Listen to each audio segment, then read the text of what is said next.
And we obviously haven't had a chance to debrief them. The terms of reference document that has been agreed with the Chinese colleagues lays out both the previous work that has been done to understand the disease and also the studies that are going to be needed to further understand the original cases in Wuhan, to explore the epidemiologic links of those cases, and then to use that as a starting point to see what the animal origins of the disease would be. The Chinese counterparts have provided information on their initial investigations, for example, around the Wuhan seafood market and the testing that was done there. There are gaps in the epidemiologic landscape, and what is required is going to be a much more extensive retrospective epidemiologic study to look at those first cases and clusters in Wuhan and to fully understand the links between those cases, so that we can then determine at what point in Wuhan or elsewhere was the animal-human species barrier breached. Again, one must remember that there was a specific surveillance system in place in Wuhan for picking up clusters of atypical pneumonia. It was there for a very specific purpose, and the fact that that fire alarm was triggered doesn't necessarily mean that that is where the disease crossed from animals into humans. So the first, and the Director General has been very clear on this in the past, we must start where the human disease appeared to begin and then work from there. And a lot of the work was around the initial designs of those studies, what types of studies would need to be carried out, what kinds of data would need to be collected. In knowing that and in getting a better understanding of that, and remember, studies and a lot of surveillance has been done by Chinese colleagues, a lot of excellent scientific work has been done, but these specific retrospective studies require a very in-depth approach, a very detailed approach to understanding those first cases. On the basis of that understanding, we can then move on to phase 2 studies, which would allow us then to explore in a much more precise way potential animal sources for the disease. Otherwise, it's like needles in a haystack. You can sample every animal in China and outside, and you might have no luck because you're guessing. The real trick is to go to the human clusters that occurred first, and then to work your way back systematically, looking for that first signal at which the animal-human species barrier was crossed.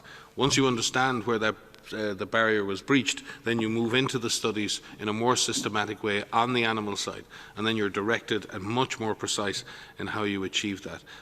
The mission was really about discussing those phase 1 and phase 2 studies, how they would look, how they would need to be designed, and at this point we're moving forward with agreeing on the international team and ensuring that we have the right expertise there to work with our colleagues in China, both to design and implement those studies. Maria.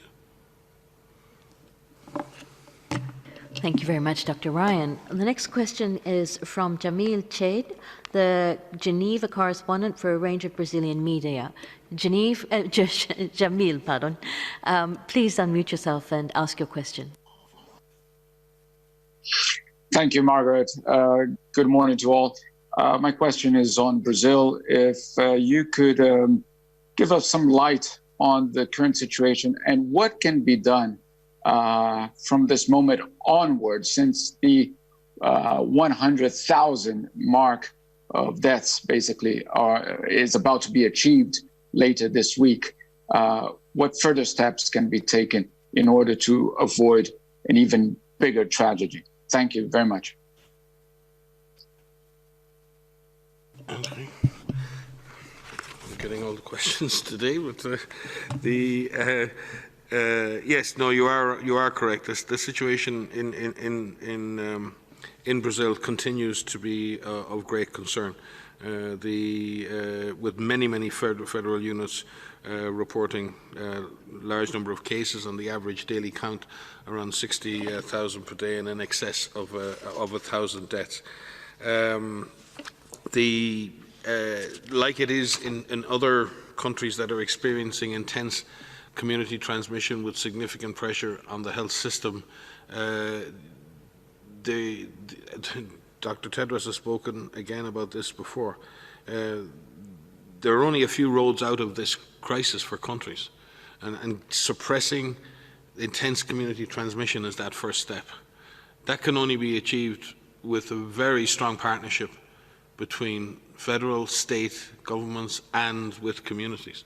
The government needs to do its part in every country to detect cases, to isolate cases, to trace contacts when possible, and to create conditions in which the disease cannot spread easily. We're talking here about crowded situations and trying to create an architecture of safety within the country.